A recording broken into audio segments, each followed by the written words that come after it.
Welcome to cube TV. నా పేరు Durga Prasad master. నిత్య జీవితంలో మనం చాలామందిని చూస్తుంటామండి, వాళ్ళతో మాట్లాడుతుంటాం. కానీ మన స్నేహితులతో కానీ, మన పనిచేసే చోట కానీ, లేదంటే మన బంధువులు, అలాగే కుటుంబ సభ్యులతో మాట్లాడినప్పుడు మనకేమనిపిస్తుందంటే చులకనగా చూస్తున్నారేమో, లేదా చులకనగా మాట్లాడుతున్నారు, మనల్ని అవమానపరుస్తున్నారు, అగౌరవపరుస్తున్నారు, మనల్ని విమర్శిస్తున్నారు అని అనుకుంటున్నప్పుడు మనం ఏం చేయాలి? ఈ విషయాలపై మాట్లాడడానికి మనతో పాటు ప్రముఖ మోటివేషనల్ స్పీకర్ జేవి శ్రమ గారు ఉన్నారు. సార్ నమస్కారం. సార్ నమస్తే అండి. సార్ ఫస్ట్ మిమ్మల్ని ఒక ప్రోగ్రాంలో చూశాను సార్. అది మీరు ఆ స్పీచ్ అయిన వెంటనే ఆ ఫీడ్బ్యాక్ తీసుకున్నారు. తీసుకుని అది ఏం చేశారంటే అన్నీ చూసి కొన్ని 3 మాత్రం జైల్లో పెట్టుకున్నారు. నేను అనుకున్నాను, ఆహా ఈయన పొగడతలకి లొంగిపోయాడు బాబు అనుకున్నాను. నేను అనుకున్నది బాగా ఆనందంగా మాట మామూలుగా కాదండి. ఆ 3 తీసుకుని ఆ ఫీడ్బ్యాక్ చాలా ఆనందంగా తీసుకున్నారు. ఓ వీళ్ళు పొగడతలు బాగా పొగుడుంటారు, అందుకే ఆనందపడిపోతున్నారు అనుకున్నారు. తీర చూస్తే ఆ 3 మిమ్మల్ని విమర్శించారండి. నేను స్టన్ అయిపోయాను. నేను ఇదేంటి విమర్శిస్తుంటే ఆనందపడుతూ జేబులో పెట్టున్నారు, మిగతా పక్కన పొగడతలన్నీ పక్కన పెట్టేశారండి. ఆ 3 విమర్శలు మీరు తీసుకున్నారు. సరే సార్ని ఒకసారి ఇంటర్వ్యూ పిలవాలనిపించింది నాకు. నా మనసుకి నచ్చిన వ్యక్తి సార్ మీరు. Thank you. అయితే ఎవరన్నా మనల్ని చులకనగా చూసినా, అవమానపరిచినా, విమర్శించినా, తక్కువ చేసి మాట్లాడినా అప్పుడు ఏం చేస్తే బాగుంటుంది? సింపుల్ అండి. మనకి హిత శత్రువు అహిత శత్రువు అని 2 ఉంటాయి. మీకు ఎలా ఎగ్జాంపుల్ చెప్తానంటే, పొగడుతూ ఉంది మీకు మంచి ఆనందాన్ని ఇస్తుంది, కిక్కునిస్తుంది, అది హిత శత్రువు. ఎందుకు హిత శత్రువు అయింది? అది శత్రువే కానీ మీకు ఆనందాన్ని ఇస్తుంది. ఆ పొగడ్త వల్ల మీకు ఏం జరుగుతుంది? తెలియని గర్వం. ఆ గర్వం కాస్త ఒక బ్యారియర్ గా మారి నేర్చుకోవడం మానేస్తారు. అక్కడతో నేర్చుకోవడం ఆగిపోయింది. నాకు మీకేంటి సార్ దుర్గా ప్రసాద్ గారు, మిమ్మల్ని మించిన యాంకర్ ఇండస్ట్రీలో లేరు తెలుసా? అసలు మీ వయసు, మీ మాట్లాడే విధానము, మీ ప్రెజెంటేషను, మీ అసలు అద్భుతం అండి అనగానే మీరు 30 years ఇండస్ట్రీ ఇక్కడ అని మేసలు అంటారు. ఓకే, ఇదే హిత శత్రువు. అలాగే అహిత శత్రువు ఉంటుంది. మనకి హితము చెయ్యని శత్రువు, మనకి ఇష్టం లేదు, మనకు మంచి చేయదు, అది శత్రువు మనకు తెలుస్తుంది. ఇప్పుడు తాగుడు ఉంది, తాగుడు అనేది అహిత శత్రువు. మనకు ఆనందం ఇస్తుందా అంటే మత్తిస్తుంది, కానీ ఆరోగ్యాన్ని పాడు చేస్తుంది. తెలిసే మనం దాన్ని పాడు చేసుకుంటాం, అంతా అవుతుంది. పొగడ్త అలా కాదు. పొగడ్త వల్ల మనం పాడైపోతున్నాం అని మనకు తెలియదు.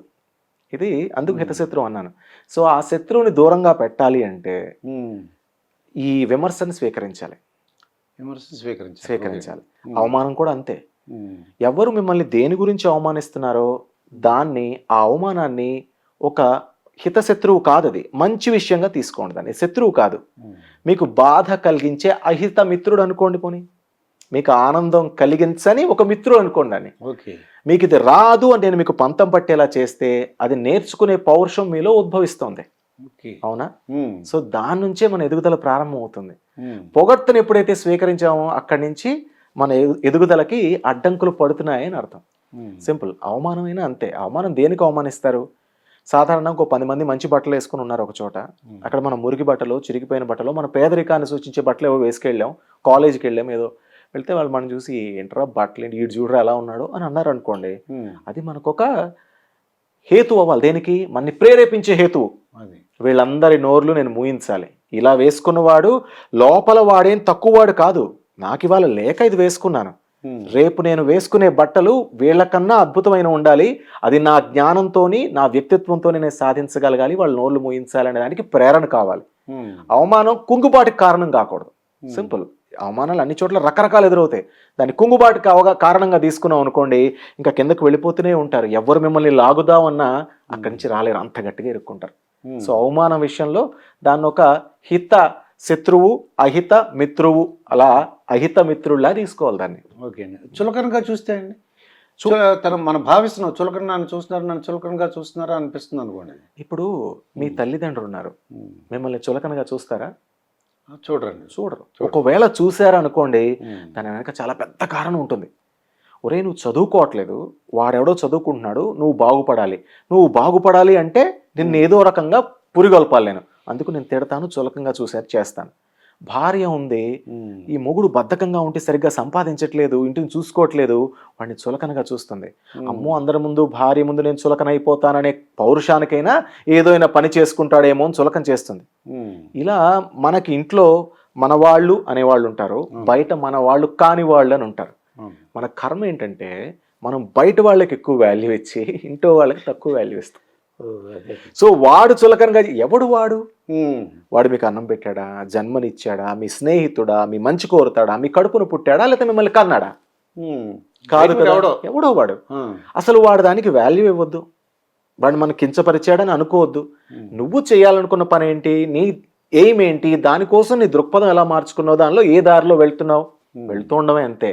అకించపరచడాలు ఇవన్నీ మీకు మెట్లు అవ్వాలి.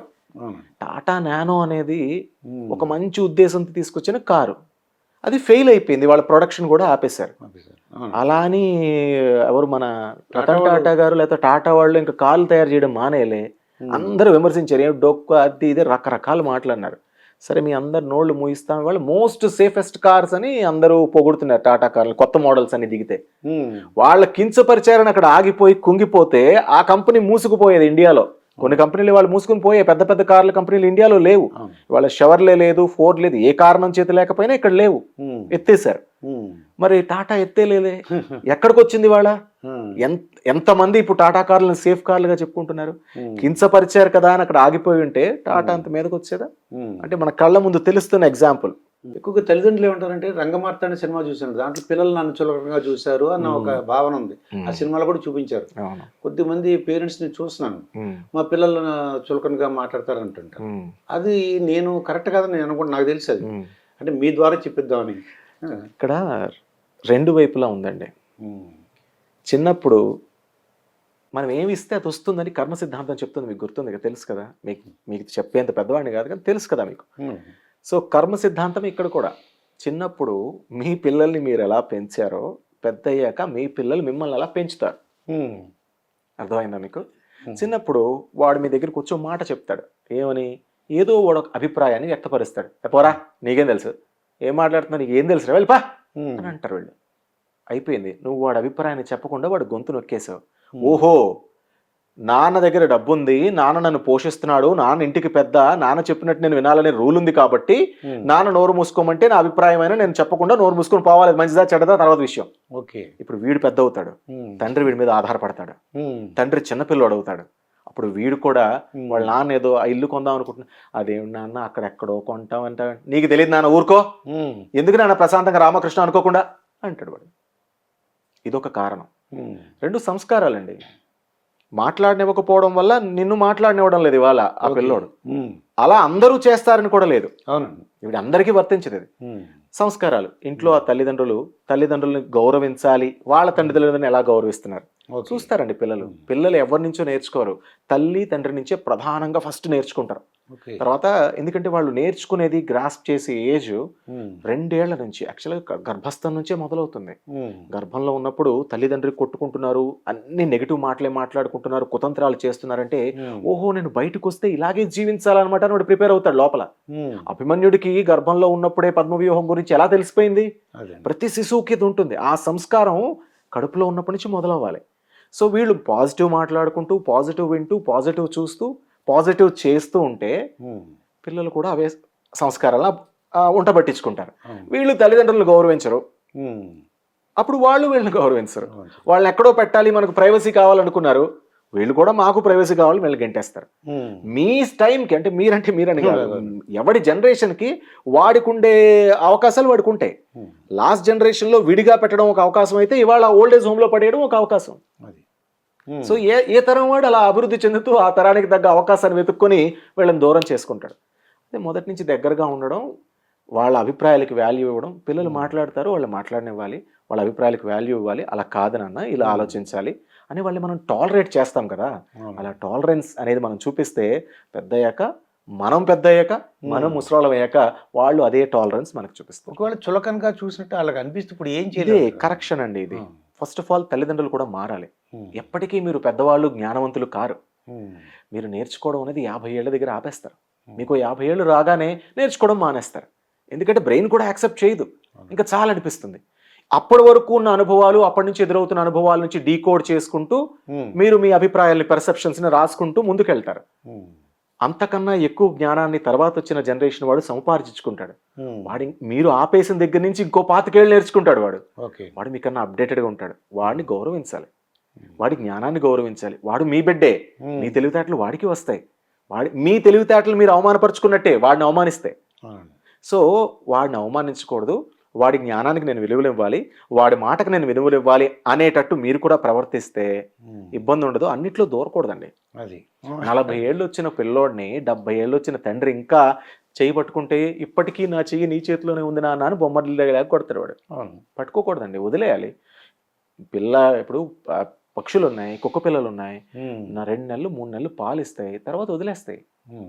అలాగే ఒక వదిలేసే ఏజ్ ఉంటుంది. పిల్లల్ని గైడ్ చేయాలి, అక్కడి నుంచి పట్టుకోకూడదు. అవును. ఓ 25-30 ఏళ్ళు వచ్చిన తర్వాత వాడి పెళ్ళి అయిపోయింది, ఉమ్. వాడికి సంసారం ఎలా చేసుకోవాలో నేర్పారు, ఉమ్. మీరు ఆల్రెడీ పిల్లల్ని ఎలా పెంచారో పెంచుతూ వాడికి నేర్పారు, వాడు దాన్ని అడాప్ట్ చేసుకుంటాడు.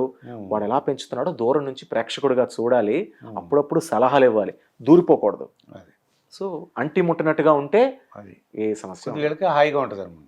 వీళ్ళు కూడా తల్లిదండ్రులు కూడా అర్థం చేసుకోవాలి, పిల్లలు కూడా అర్థం చేసుకోవాలి. కటువుగా మాట్లాడడం చాలా తప్పండి. తల్లిదండ్రులు మనకి జన్మనిచ్చిన దేవుళ్ళు, దేవుడు ఎక్కడున్నాడో మనం చూపించలేం, కానీ మనని పుట్టించేవాడు తండ్రి తల్లి. ఆయన యొక్క జీన్స్ని తీసుకొని అమ్మ గర్భంలో మనం 9 నెలలు నరకయాతను అనుభవించి బయటకు వచ్చాం, అక్కడ రూపుదిద్దుకొని. సో వాళ్ళిద్దరూ మనకి భగవంతులు. సో వాళ్ళకి గౌరవం ఇవ్వాలి, చులకం చేసి మాట్లాడకూడదు. విసుక్కుంటాం, ఇప్పుడు దేవుడి మీద కూడా విసుక్కుంటాం. మనం అనుకున్న పని జరగకపోతే ఏం దేవుడు నీకు ఇన్ని కొబ్బరికాయలు కట్టాను, నువ్వు నాకు ఏ పని చేసి పెట్టలేదు విసుక్కుంటాం. అవును. తల్లిదండ్రులు విసుక్కోవచ్చు, కానీ వెంటనే క్షమాపణ కోరాలి. ఉమ్. వాళ్ళకి అది అర్థం అవ్వాలి.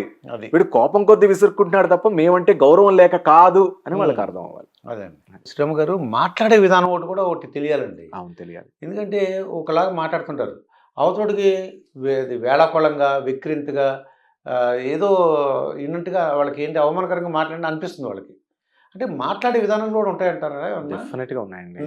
Communication negative communication, positive communication. ఇప్పుడు చాలా మంది చూడండి, వాళ్ళకి ఊత పదం లేదు కాదు అని మొదలు పెడతారు. వాళ్ళు మొదలెట్టడం అది కాదు, నెగిటివ్ అది కాదని మొదలెట్టారు. సార్ అది కాదని చెప్పేసావు కదా ముందే. అది కాదు, ఇంతకీ ఇది ఏం జరిగింది, అది కాదని నువ్వు చెప్తున్నావు కదా, మళ్ళీ ఇది ఏం జరిగింది అంటే అది కాదు. సో నువ్వు పాజిటివ్ గా మొదలు పెట్టాలి కదా. అది ఏం జరిగింది అని అడగొచ్చు. కాదు కాకుండా అవును అని మొదలు పెడతారు కొందరు. చూడండి, అన్నిటికీ అవుననే అంటారు వాళ్ళు. అవును, ఇంతకీ ఏమైంది, అవును. అది పాజిటివ్ నేచర్. చూసారా, పాజిటివ్ నెగిటివ్ రెండు ఎలా స్పష్టంగా కనిపిస్తున్నాయా? సో ఈ మాట్లాడే విధానంలో కూడా పాజిటివ్ మాటలు, నెగిటివ్ మాటలు. ఒక వ్యక్తి చనిపోయాడనేది నెగిటివ్ న్యూస్, దాన్ని కూడా పాజిటివ్ గా చేర్చొచ్చు. ఆయన అనుకోకుండా కొన్ని కారణాల వల్ల కాలం చేశారండి అని నెమ్మదిగా చెప్పొచ్చు. ఒరే చచ్చిపోయాడురా అని ఇలా చెప్పొచ్చు, ఇది నెగిటివ్. ఇది చూసారా, చచ్చిపోయాడు అనగానే వాళ్ళు యాజిటేటివ్ మూడ్ వచ్చి వాళ్ళు రకరకాల హార్మోన్స్ చేయడం, అమ్మో ఆయన పోయాడా అని చెప్పి దుఃఖం వస్తుంది. అలా కాకుండా చాలా వయసు అయిపోయింది కదా, ఆయన ఉన్నారు కదా, ఆయన నిన్ననే శివైక్యం చెందారు. శివైక్యం చెందడం అంటే నువ్వు ఆత్మ వెళ్ళి పరమాత్మలో కలిసిపోయిందని చాలా పాజిటివ్ గా చెప్తున్నావు. పోయాడరా అన్నది నెగిటివ్. చూసారా రెండు ఎంత తేడా? అదే మనకి సినిమాలో కూడా చెప్తారు కదా, ఎవరే నీ తండ్రి వచ్చాడరా, మీ అమ్మ మొగుడు వచ్చాడరా అని. సో రెండింటికి ఎంత తేడా ఉంది. సో పాజిటివ్ గా చెప్తున్నామా, నెగిటివ్ గా చెప్తున్నామా, ఎలా కమ్యూనికేట్ చేస్తున్నాం అవతల వాళ్ళకి అన్నది చాలా ఇంపార్టెంట్. మనం కోపాన్ని, పౌరుషత్వాన్ని అవతల వాళ్ళకి సాధారణంగా మనం శత్రువులుగా భావించినప్పుడు వాళ్ళపైన మనకి ఒక నెగిటివ్ ఫీలింగ్, చెడు భావన ఉన్నప్పుడు తెలియకుండానే చెడు మాటలు మాట్లాడేస్తాం. మనని మనం సంస్కరించుకోవాలి, స్లోగా మాట్లాడడం, పాజిటివ్ గా మాట్లాడడం ట్రై చేయాలి ఎవరైనా సరే. అంటే అవతల వాళ్ళని కించపరిచినట్టు, అవమానపరిచినట్టు మాట్లాడకూడదు అనమాట. అస్సలు మాట్లాడకూడదు, తప్పు. వాళ్ళు చేసిన తప్పు అనుకోండి, కొద్దిగా చెప్పొచ్చు, 10 సార్లు చెప్తారు. ఇప్పుడు ఎవరికి చెప్తున్నాం అనే దాని మీద ఆధారపడి ఉంటుంది. ఇప్పుడు ఇందాక మనం మాట్లాడుకున్నాం, బయట వాడు మనని అవమానపరిస్తే వాడిని పట్టించుకోకని చెప్తున్నాం, అవునా? మీరు కూడా బయటవాడా, లోపల వాళ్ళ? మీరు నాకు లోపల వాళ్ళు. నేను ఓ స్పీచ్ ఏదో ఇస్తున్నాను, తప్పు చెప్పాను, నన్ను కరెక్ట్ చేయాలని మీకు ఉంటే అందరి ముందు లేచి శ్రీరామ్ నువ్వు తప్పు చెప్పావు అని చెప్పరు. అయిపోయాక పక్కకు పిలిచి, శ్రీరామ్ గారు యాక్చువల్లీ అక్కడ ఇలా చెప్పేశారు పొరపాటున మీరు. అయ్యో దుర్గా ప్రసాద్ గారు ఎలా అయిపోయిందని, కరెక్ట్ నెక్స్ట్ నుంచి కరెక్ట్ చేసుకుంటానండి. చూసారా తేడా ఉంది. సో కించపరచక్కర్లేదు, మనం అవతల వాడిని తక్కువ చేయాలి అనే నెగటివ్ భావన మనలో ఉన్నప్పుడు మాత్రమే కించపరుస్తాం. లేదా గర్వము, ఈర్ష్య, అసూయ ఇవే మాత్రమే అవతల వాడిని కించపరచాలి, తక్కువ చేయాలనడానికి ప్రోద్బలాన్ని ఇస్తాయి. అది ఇదండి, ఎవరన్నా మన అవమానపరిచినప్పుడు లేకపోతే మాట్లాడే విధానాన్ని ఈరోజు మనం శ్రీరామ్ గారి ద్వారా తెలుసుకున్నాం.